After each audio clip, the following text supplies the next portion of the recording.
So straight into the entrance. So when we purchased this property, there was no wall here. So this just came straight into a bedroom. It was one of those sort of old school traditional properties, the student ones, where tenants actually would go round the side entrance in through the back door, and this would be someone's bedroom, which we don't play that. Particularly in the larger properties, it's not going to work. So what we've done is we've partitioned right here. So this is your entrance hall. You've got notice board to your left, and let's check out bedroom one. So bedroom number one, and it's actually a decent size, because when we did make the decision to repartition that, it was a little bit like, you know, are we going to have enough space? But yeah, we're well over the national sort of size recommendations. We've got a double bed in here. We've got a wardrobe to the left. And what we do in a lot of our properties now is we'll put drawers in the bed, in the side, instead of chest of drawers, which then frees up space for a desk or work area. Cool feature wall, and that's the theme of this house. I wanted to go for sort of, you know, granite, blacks, greys, and the clean white finish. So off the hallway, we've got the communal space, and a lot of people try and scrimp and save on this and, you know, try and push the limit so you can get extra lettable rooms. I don't do that. We always want a decent living space, because we've found tenants tend to stay longer if they've got it. Now this space is a little bit awkward, because what you want to do is you want to ideally keep the pathway clear to the kitchen. You need access to the stairs, and you need access outside. So what we've done is we've used this corner sofa to partition the room, and we've managed to get a nice sort of small dining table where the chairs actually insert. TV on the wall, happy days. Next up, we've got the kitchen.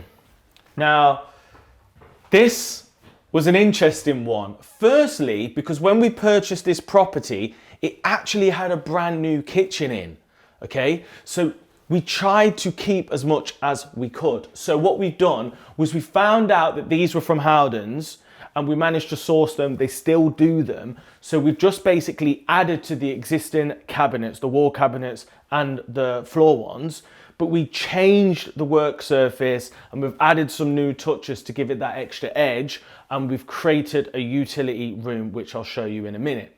But follow me. The key difference here and the key change is that the back door used to be right there. I'm getting confused. The back door used to be there. It's been that long ago. So what we did was we bricked that up, okay? And then we've opened the communal lounge out, so the exit is there. And what that does is two things. The first thing is it makes the dining room and the living room just feel more open and light. But more importantly, it gives us that extra run of kitchen here, so we can have the full galley. That basically means what we've been able to do is we've been able to get a dishwasher.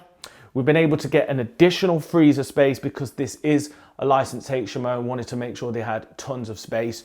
Fridge, freezer.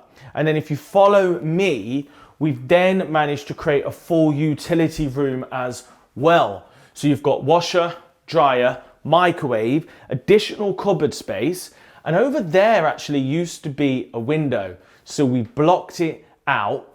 Oh yeah, and another key thing was the boiler used to be here, and it was ugly and horrible, okay? So what we did was we got rid of that, and we've moved that upstairs. I'll show you in a minute. And lastly, before we go upstairs, one of my favorite parts of this house, the downstairs shower room. Let's check it out. So as you can see, we've gone for a cool, clean, black and white finish. I love that. We've got the marble tile effect, and we've gone for some grey vanity units, which are really, really clean. Now we had to jig the whole layout of this bathroom to achieve this. So there was some groundwork outside, but I'm really happy with the results. So at one point, this was going to be pretty simple, a 4-bed conversion. But then I saw the loft space and thought, you know what, halfway through the project, we got to do a loft conversion, okay? Now this gave me the biggest headache, because what I found when I got building regs around was that in order for you to make sure that the property is completely fire safe, there needed to be a separate exit, okay, that didn't involve coming through here in order to make the loft conversion passable. So what we did was we had to actually knock through at the bottom of the stairs for an extra fire escape to make sure that if somebody in the loft conversion needed to get out of the property and there was a fire in this space, they could literally make their way down, come out of the fire exit, turn right, and they're out safe.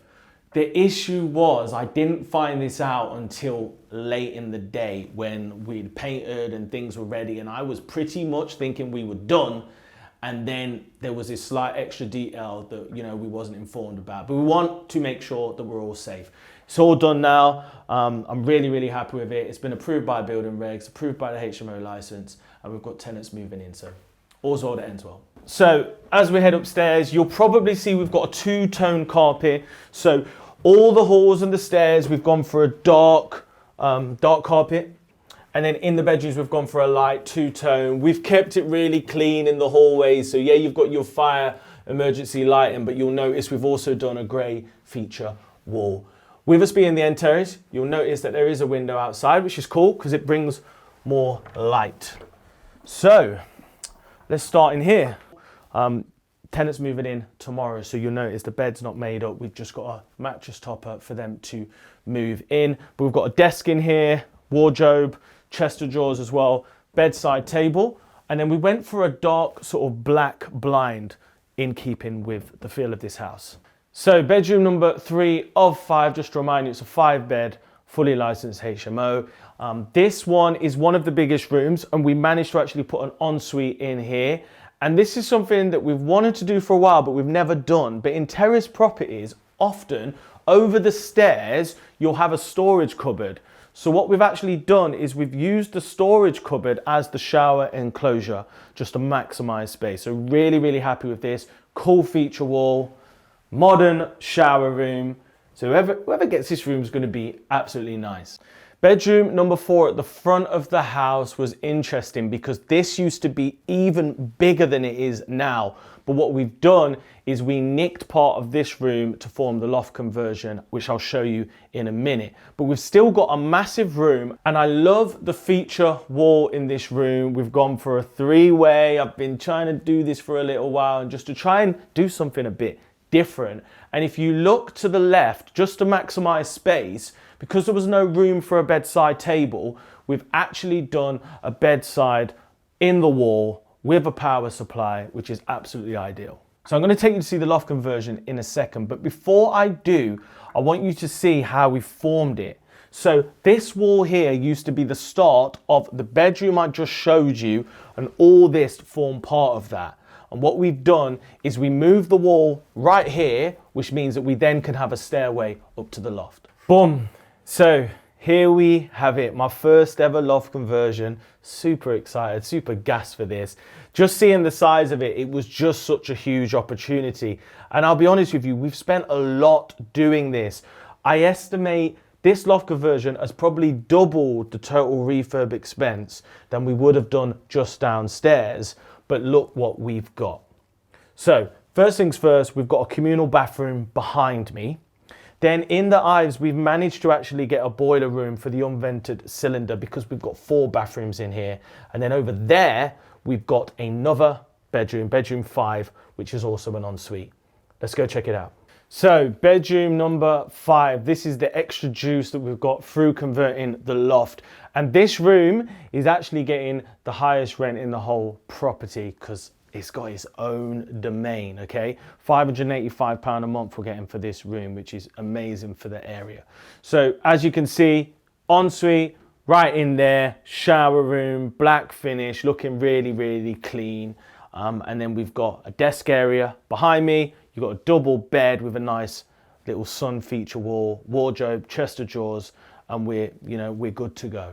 One final thing, as soon as you decide you want to do a loft conversion, the health and safety implications are escalated. So you need to make sure that you go over and beyond, okay? So we did have to do some additional things. There's extra fire doors downstairs. We've done the extra fire exit. But in order for us to get the HMO license, of course, all bedrooms, okay, fire doors, self-closing fire doors. We've got the smoke alarms, okay, hardwired throughout the entire property.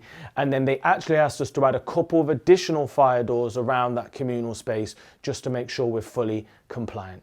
So final bathroom, and that was one of the key things that I wanted to achieve through this loft conversion.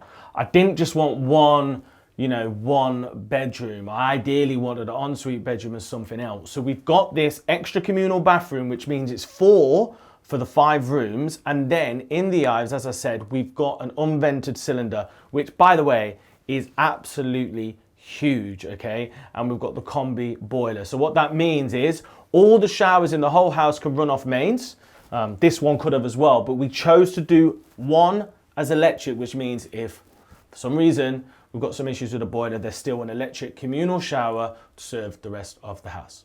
Last but not least, the garden. And I admit it, in the past, I've been guilty of spending all my money inside and then just sort of, neglecting the garden. So I didn't want to do that on this. We've gone all in. We've got brand new fencing, brand new patio doors and stuff. We've done a whole new patio. We've got gravel around the outside. Hey, we've even done some painting, rendering, and of course, a bit of garden, furniture, and greenery.